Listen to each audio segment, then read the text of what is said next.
สบายดีตอนสวยเดี๋ยวนี้ก็3 โมงพวกเราว่าสิออกมากินข้าวสวยอยู่ห้านคิมทางนี่เนาะพวกเขาเคยมากินอยู่ห้านนี้เดี๋ยวนี้เป็นปิดแล้ว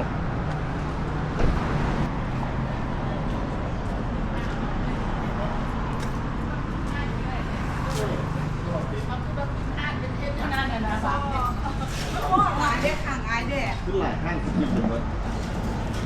มืดเธอจะเศร้าเอาตั้งแม่มาฮอนดีเนาะพัดลมกับฮอนมันนี้อากาศร้อน ฮอนกินฝืนแห้งสีฮอนคักเลยแต่ว่ามันหักคักได้ล่ะ มันคักว่ะเนื้อสัตว์ร่นบอกมันก็คักไปแบบนึง ข้าวขาหมูมีบอก มีล่ะมีกินฝืนนี่คือสีฮอนโคตรขาหมูกินโอ้นี่ค่อยเอาข้าวขาหมูนี่ข้าวขาหมูเนาะอันนี้มีอย่างเคย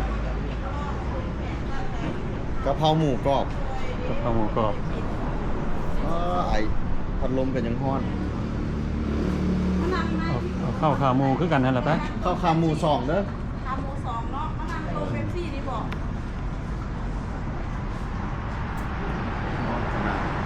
38แบบนี้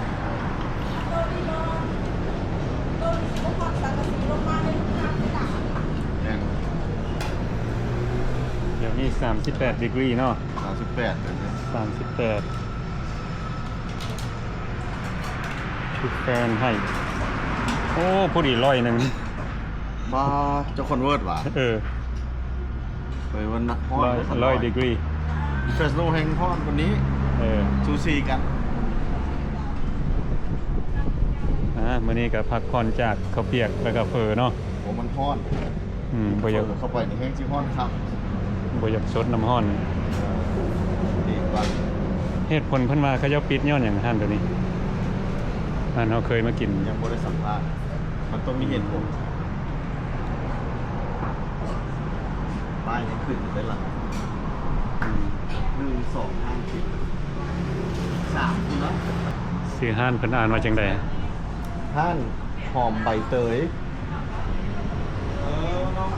ห้านหอมใบเตยกินก่อนแล้วหิวนะพี่โจเอาเลยให้หิวข้าวนี่อยากสั่นไปเลย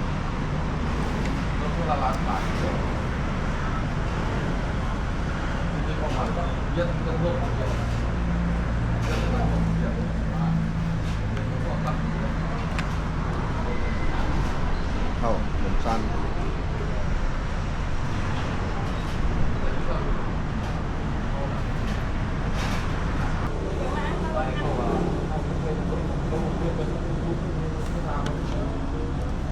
นี่ขอบใจแกงเจ้าแซ่บไปขออีกได้บ่ได้จ้ะเอาเต็มๆมาให้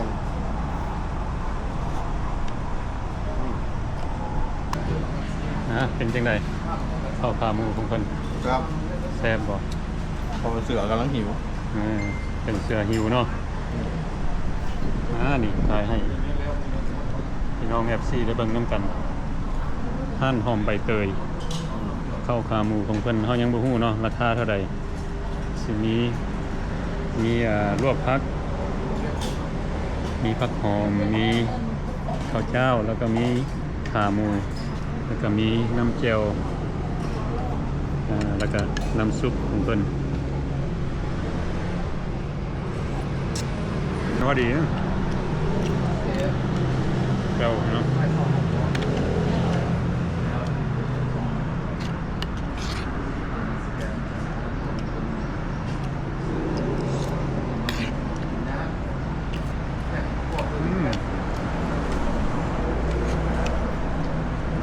แซ่บแล้วนี่เนาะ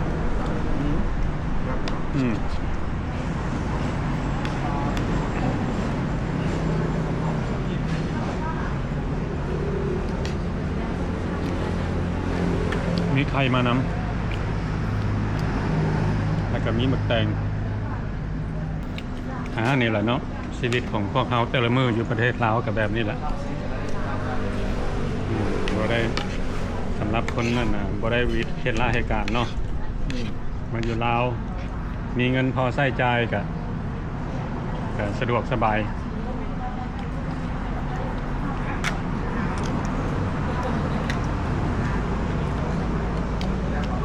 คันเฮาแบบบ่ฟุ่มเฟือยนะพวกแบบเนาะมาอยู่ได้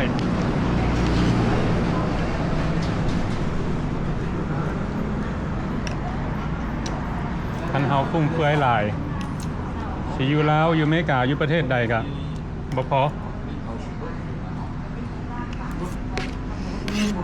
เพิ่นท่วง 70 เพิ่นท่วงข่อยก่อนว่ามาโดนระเบาะหั่นนะ แล้วค่อยบอกเพิ่นว่าเอามาใส่เฮาอยู่ลาวนี่นํกัน แล้วเพิ่นก็เลยเสนอ แล้วเพิ่นก็ว่าฟักใส่บ้างมากับฮู้ซั่นให้เพิ่นอธิบายซะ ทางรถไถ1,000เพราะว่า เอ้าบ่แม่นเงินเฮานะ เอ้าเงินไผ เป็นเจ้านี่ อืม ว่า เพราะว่าคนมาจากอเมริกาน่ะมีมนุษยสัมพันธ์ดีเว้าลักษณะการเว้า แบบที่มีมนุษยสัมพันธ์ดีหลายว่าสิซะ มีจังหวัดที่ เว้า สำ ม่วน คนอยู่ลาวก็แห้งเว้าม่วน คนอยู่ลาวเป็นเอกลักษณ์อยู่แล้วเว้าม่วนอยู่แล้วคนลาวน่ะ แน่น สำหรับข่อยน่ะ อืม ลาวนี่เป็นดี แล้วฮู้ได้จังได๋เฮาสุดตรงเบิ่ง ก็จัง ได้จังได๋ เว้า การเว้าสมอง แม่นการเว้าของพวกเจ้านี่นะมันสิมีเอกลักษณ์ที่ว่าบ่แม่นคนลาวแต่บ่แม่นคนท้องถิ่นเด้ทุกข่อยสิจื้อการเว้าเจ้าได้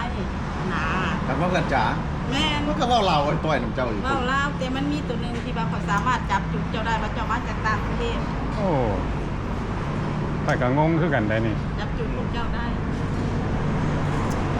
โอ้ คนลาวเว้ามวนอยู่แล้วคนลาวน่ะ แม่น แล้วว่าพวกเจ้ามาก็เว้ามวนอีก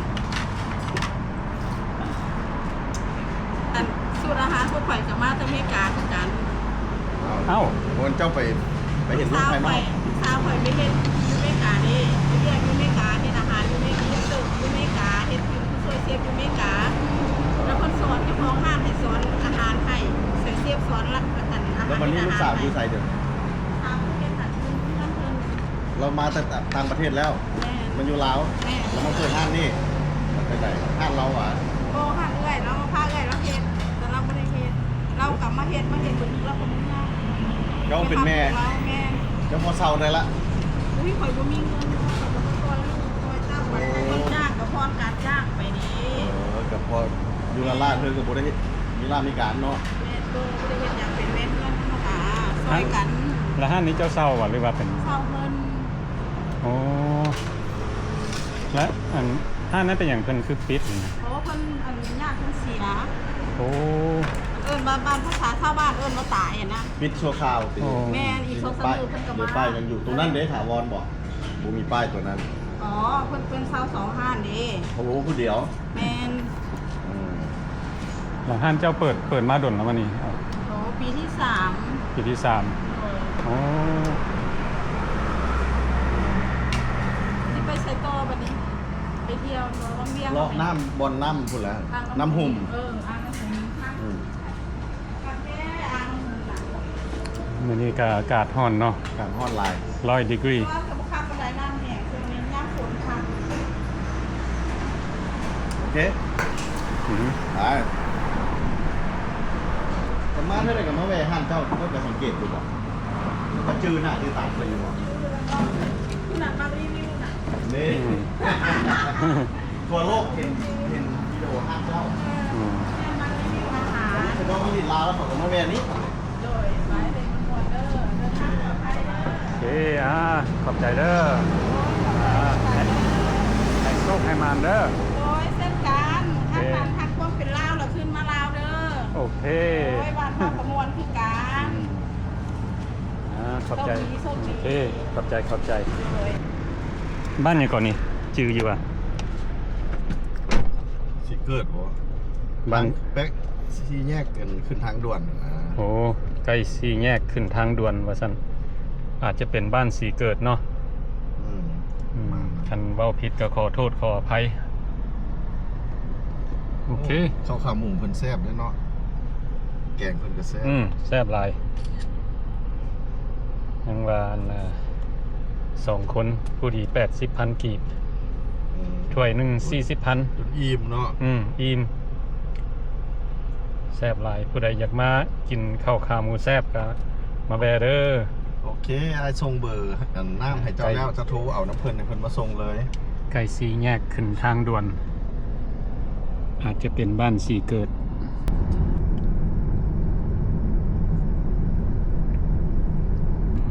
มานี่ก็20 กิโลสั่นน่ะตัดไป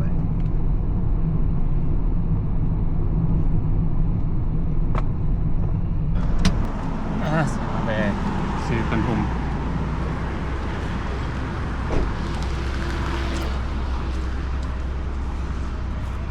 นี่ขนมน้อยป่ะ ฮะ ขนมน้อย นี่ตัวนี้นะ เท่าไหร่ นี่สอนยัง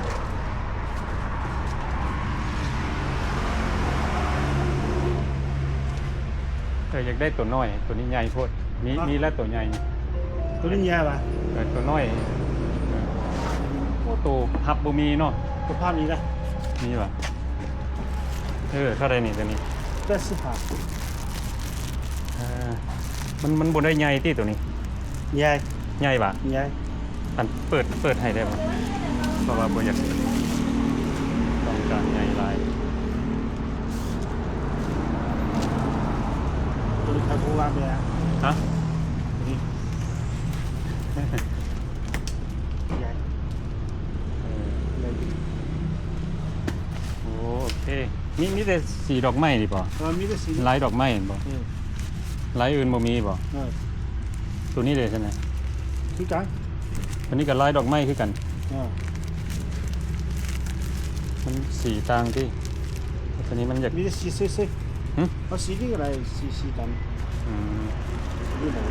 โอเคตามนั้น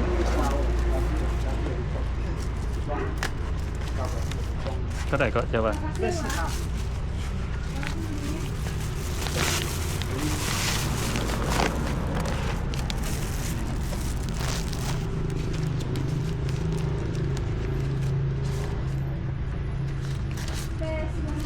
ขอบใจเด้อ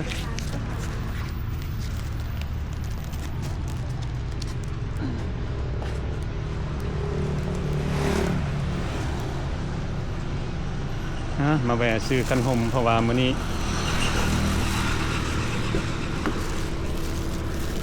แดดร้อนหลายก็เลยแวะซื้อขนม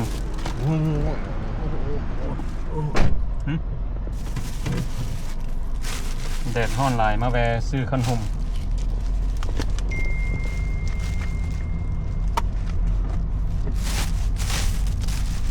ซื้อแล้ว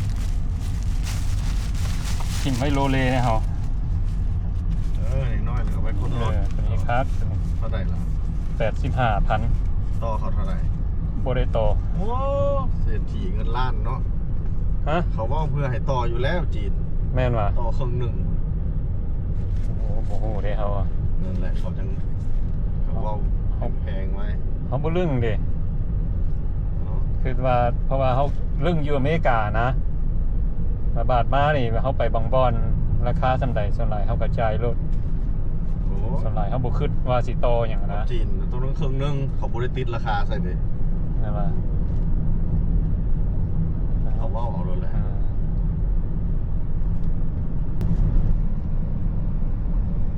จะนำเสนอแล้วว่าจะเขาจะไปใส่เนี่ย โอ้เดี๋ยวนี้ก็สิได้พากันออกเดินทางไปบ้านนานา ไอ้หมา บ้านไอ้มา Facebook เราเขียน MA เดี๋ยวจักสิว่าจังได บ้านไอ้มา อืม เราหันมายามเฮามือก่อนนี่เนาะ อืม มายามเฮาแล้ววันนี้ เราส่วนไปลินบ้านเราแล้วบ้านเรากับสิขายอีกโจ อืม เรากำลังติดป้ายขายว่าซั่นเอาไปเบิ่งน้ำกันว่าเราสิขายเท่าใด โอเคไอ้มานี่ก็เป็นคนมาจากอเมริกาเนาะ มาจาก รัฐฟลอริดา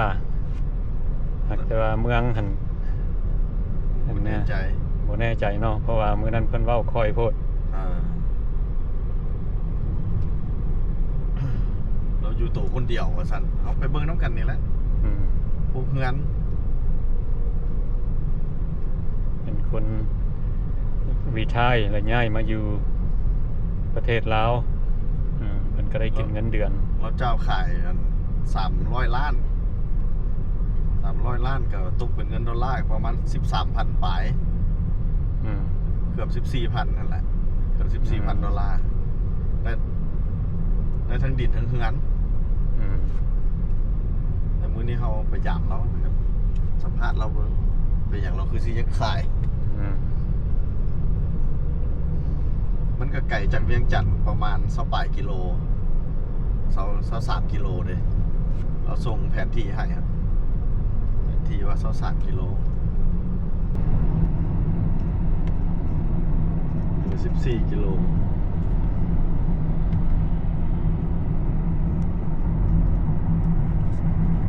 บ้านใดครับโอ้โหเนาะทางเข้าอ่างน้ำหุ่มขี่ไปเจอน้ำหุ่มทางหน้า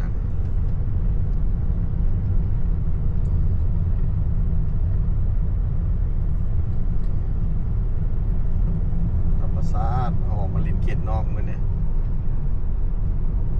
กำไรชีวิตเนาะ20กิโลจากเวียงจันทน์โมได้ไกลทางก็ดี โอ้นี่ทางด่วนเลยเนาะเทิงนี่ทางด่วนไปวังเวียงแล้วนะวังเวียงหลวงพระบางไปแล้วเรียบไปกับ13เหนือเลยเดี๋ยวทีมทางเนี่ยงานเลิกปุ๊บสาวของงานแตกขึ้นมาทางเพิ่งน้ำกระบกหลายโอ้มาฮอดทางน้ำเป็นว่าบนท่องเที่ยว Continue for 4 kilometers น้ำแห้งหลายทางน้ำหุม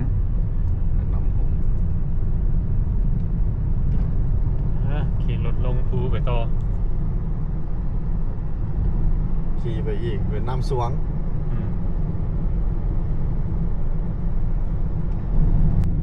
แถวนี้ธรรมชาติบ้านเฮานี่ดิโอ้มีร้านอาหาร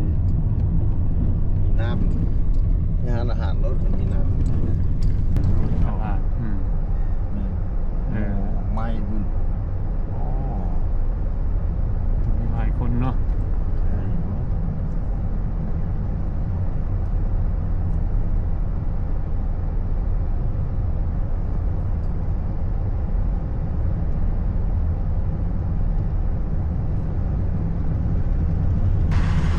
เดี๋ยวนี้พวกเขาก็ได้มาฮอดบ้านไอหมา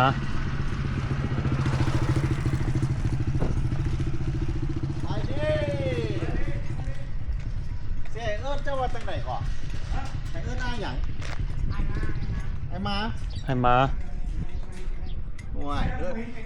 brother come เอิ้นบุเป็นมันยันเป็นไอหมา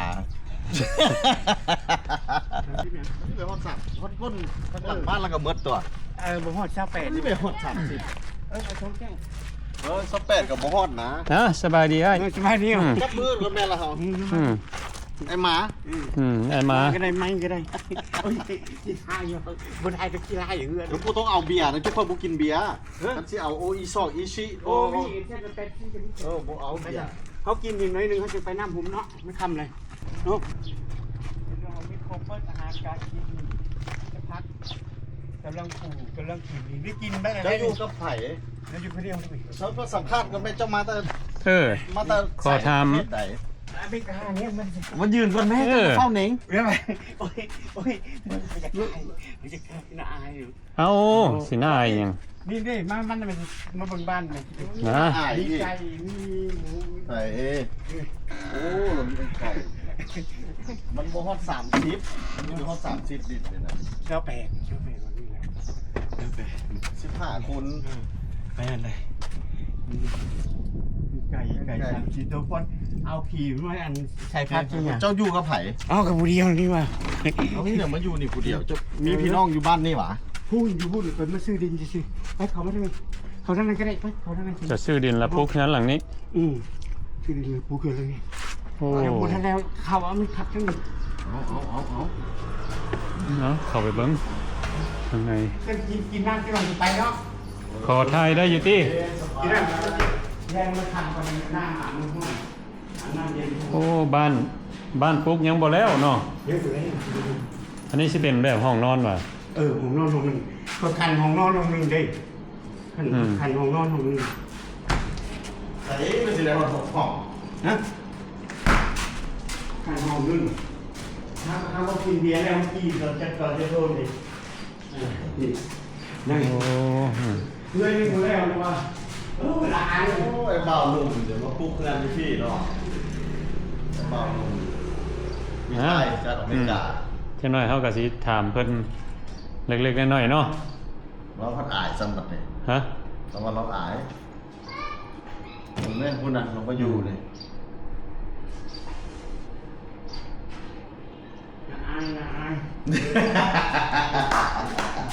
น่าอายยังก็เป็น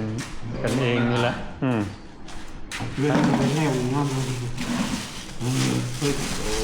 เงินยังหมดแล้วเหลืออยู่ได้แล้วนี่ เห็นน้ำอยู่นั่นนะใกล้ๆนะซันนี่ฮัตซัน โทรติดต่อหากับเจ้าเองเด้อน้องสาวไอคายอยู่ คันซั่นมันก็ใกล้บ่อนท่องเที่ยวตัวอย่างนี้ ว่าเราต่ำไปมา เอา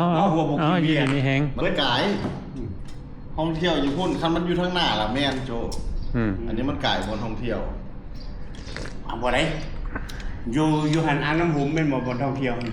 ต่อไปก็น้ำช่วงบ่อนเคยถ่ายรูปไปเจ้าเบิ่งกันเลยตัวนี้งามกว่าตัวนั้นไหนเขาได้อาบน้ำมันอยู่แปรน้ำเลยบนนังนะ แล้วจะไปน้ำไหนเมื่อวานนี่ ตัวนั้นแหละเคยมักไป ไปสองมือซ่อนชงวิดีโอมาให้อ้ายเบิ่ง สองบ่ให้เบิ่งบางเทื่อเบิ่งทิศแล้วไปเมาอยู่ทั้งนั้นก็มีตู้ทั้งนี้ก็มีตู้สิ โอ้แล้วเจ้าเหงาอยู่คนเดียวนอกบัดนี้แต่ละมือ แล้วคนรู้ว่า ตัดสินใจสิขายออกหนีเข้าไปในเมืองมันบอก งั้นเลยจะว่าบนผางแหกจะว่าเลยแล้วนั่นใกล้แน่มัน คันเอาไปก็จะมาทางพุ่นกับข้างขวาคันเอาไปด้วยทางซ้ายเห็นบ่ มีดินอยู่อันหวา พ้นสวรรค์เข้าไปหันกับประมาณกิโลปลายแหละไปหาดินหั่น ดินกว้างปานใด แต่ทางใหญ่มากอันนั้นมัน10 คูณ 20 แล้วเจ้าสิไปปลุกไงอยู่พุ่นอีก แล้วบางเทื่อก็ปลุกบางเทื่อก็เซาอยู่ 10คูณ20กับซ้ำตัวนี้นี่แล้วนี่นั่นบ่ ตัวนี้บ่ ว่า 15 ตัวนี้15คูณ28ใช่ไหมแม่น28แม่น15คูณ28 ฮอดบ่28จ้ะ ห้องแทงทางยาวนี่ทางกว้างนี่15ทางหนา15 คืออยู่ คือบ่ ก็ปานใดขอบทองแล้วหวะ หน้าบ้านซ้ำนี่เนาะมีเฮือนเจ้าเอิ้นราคาเท่าไหร่นี่ทั้ง 300ปลายหน่อยนึง โอเคครับเบิ่งสิออกมื้อใดคั่นนะ 300ปลายหน่อยนึงจะว่าพ่อขายอยู่บ่นี่310 350พ่อมาแล้วจังว่าคืออยู่ว่า300 350 310 ยังว่าบ่ฮู้เด้อเปิด แล้วเขามาให้แล้วมื้อนี้นะเขาเอาต่อนำ290ว่าสิเฮ็ดได้ซื้อมื้อวันที่ แล้วเจ้าใช้ซื้อไผ ซื้อร้าน แล้ว ร้าน มัน มันก็อยู่ในเมืองพุ่น บ่เป็นครอบครองอันนี้ ยัง11ล้านอันทำอิฐแต่มันอันนั้นเด้ทำอิฐดิน60นึงไหน60ล้านนึงไหน เดี๋ยวซื้อขนาด แล้วเขาบุทันแทกบัดนี้เขาก็มาแทก2ทิศแล้วนี่จ่ายเบิดจะโดนละ60,000อันนี่ก็สิเฮ็ดห้องแถว8ห้องนี่คือไปว่าโอ้มันกันอย่างเงี้ยพูดไปเสร็จนี่กับคุกมันบ่เข้าไปเลี้ยวมันก็ลงน้ำซ่วมเลยคุกก็ค่ายทหารนะเส้นนั้นเส้นนี้ โอ้เอาฉันอยากไข่นี่ย้อนหยังเอาเหตุผลหลัก เฮาก็บ่มักมันห่างไกลกัน ๆไก่หมู ไกลหมู่ไกลเมือง ไก่ในเมืองนี่เจ้าเอานี่เป็นบทเรียนเด้อโจเป็นซื้อดินนะ ดินถืออยู่ แต่ว่าดินมันทึกเจ้าอยากได้โอ้ทึกดี ถืออยู่ แต่บัดยามเจ้าปลูกเฮือนขึ้นเฮือนใหม่แล้วชวนหมู่อยู่ในเมืองเขาบ่อยากมาหา เขาบ่ว่าง มันไก่โพด ผู้ชายผู้สาวก็เวียนมา อ๋อนี่ก็สิมีอยู่ประมาณ30นาทีเนาะจากในเมืองนั่นบ่ ฮอดแล้ว30นาที3นาที แต่เราก็เหงาเหมือนว่าเราเหงา บ่เราโอเคแล้วเราขาดแต่แนวเดียวหั่นฮะ ผ่านไปแล้ว ขาดเมีย คันเจ้ามีเมียเจ้าบ่ขายดอกตัวนี้นะ นี่นะวันนั้นก็อันนึงวันนั้นก็แบบนึง เราจะเข้าไปอยู่ในเมืองนี่ไปเข้าไปพัง แล้วมันก็อยากให้มันใกล้ในจังหน่อยเนาะนี่ได้ดินตอนนี้เขาขายอะไรนี่ ตัวนี้35 ล้านนี่เขาขายแล้วเขาหังมาติดที่บ้านก่อนซื้อเขาจ่ายเงินมื้อนี้นะป้าอยู่นี่ก็ได้นี่ ดินอยู่พี่ถือโจทย์ อืม 30ไปแล้วกับพันปลายดอลลาร์ $1,000 ท่อกับรถเจ้าน่ะรถเจ้า30 ล้าน33 ล้านเลย อืม ห้อย อันนี้35 ล้านเลย นี่ใหญ่ซำใดล่ะ อันไหน เบิ่งให้ได้แม่ดินคันเขาเจ้าขายดินขายหยัง มันออกไปทั้ง4บอก อืม หลาย ล้าน โคตร ก ห ว่า ลาย 30ปลายล้าน 25 ล้านก็มี เสาห่างกับมี เอ ใช่ อบันเข้าไปน้ำช่วงไม่ใช่ออกไปมันเข้าไปครับมันสิไปทั้งนั้นจะมักหมดเลยเลี้ยวไปว่านี่แหละเป็นผู้เป็นบ้าไปนี่ นี่เนาะเพิ่นก็มีปลูกฝัง โอ้สายโสด นี่เนาะเพิ่นมาจากรัฐฟลอริดาเนาะมาอยู่ลาวนี่เพิ่นก็ มีรถใหญ่ มีรถใหญ่มีรถจักร ปลูกเฮือน ปลูกเฮือน ไปร้องเหงานี่น่ะ เพิ่นเงา ผู้เดียว โอ้เป็นดินจัดสรรเลยนี่โจนี่ๆผมเป็นดินจัดสรรขายเจ้าในเฮือนคนเต็มแล้วนี่ ดินจัดสรรเนี่ย สำหรับผู้ใดอยากอยู่นอกหน่อยนึงเนาะ ก็บ่ไกล บ่ฮอดชั่วโมง ถักแต่ว่าราคานี่ก็โอเคเด้เนาะ เอ้า $13,000 อัน13,000ปลายแต่ยังบ่ได้ต่อแล้วเธอเด้ ยังบ่ได้ต่อเพิ่นก็สิเป็น ให้เรา10,000เราก็สิอาจสิเอา ก็สิเป็นแบบเฮือนแล้วก็ผู้ใดอยากเฮ็ดอันน่ะตลาดเนาะเหมาะสม วีมาโดหน่อยนึง แม่น 90%แล้วเด้ หักได้รีโมเดลหน่อยหนึงหักแต่ว่าบ้านนี่อยู่ได้ อยู่ได้ อยู่ได้เดี๋ยวนี้ อยู่ได้แล้ว แล้วเพิ่นก็มีเห็นบ่บ่อนจอดรถข้างหน้านี่ สบาย อันนี้ผมสิมั่งเบิดแล้วนี่ เพิ่นจอดข้างนอกเพิ่นก็ได้เหมาะสมดี ปุ๊บอยู่ขายเครื่องอยู่นี่ปุ๊บขึ้นปุ๊บออกมาอีก เทิบออกมา แม่นเฮ็ดออกมาอีกก็ยังได้นี่ เทิบออกมาจำที่ได้โจ เออ เฮ็ดคือเพิ่นนี่นะให้เพิ่น อืม เฮ็ดเทิบออกมา เป็นบักใหญ่ๆเลยนี่ขายเป็นมินิมาร์ทเลย อืม โจ โอ้เฮ็ดร้านอาหารนี่ก็เหมาะสมเด้นี่ ค เพ น ราะว่าเฮาผ่านมานี่ก็บ่มีหลายเด้ คนก็หลายอยู่ด้วยนี่ อืม หมู่บ้านนี้ โอเคมื้อนี้พวกเขาก็ได้ออกมาเยี่ยมยามให้มา โจที่มาซื้อโจ อยู่บ้านนาทร ตัวนี้ว่า ก็ประมาณ30นาทีจากในเมืองเนาะ แล้วดินนี่ยังบ่เป็นครอบครองว่าแต่ว่า ถ่ายให้พี่น้องได้เบิ่งอันนี้ละก็สิมีอยู่ประมาณหม่อง$13,000มีดิน ยังบ่ทันแทก อ่า ยังบ่ทันแทกอัน อ้าว 15คูณ28ว่าซั่นแล้วก็มีเฮือนสามารถเฮ็ดเป็นร้านอาหารหรือว่าตลาดได้เนาะ แต่ว่าเรื่องดินน่ะ อยู่ อันน่ะขอจ่ายไปแล้ว บ้านนาทรนครหลวงเวียงจันทน์โอเค ขอบใจเบิดทุกคนที่เข้ามาเบิ่งวิดีโอของเฮา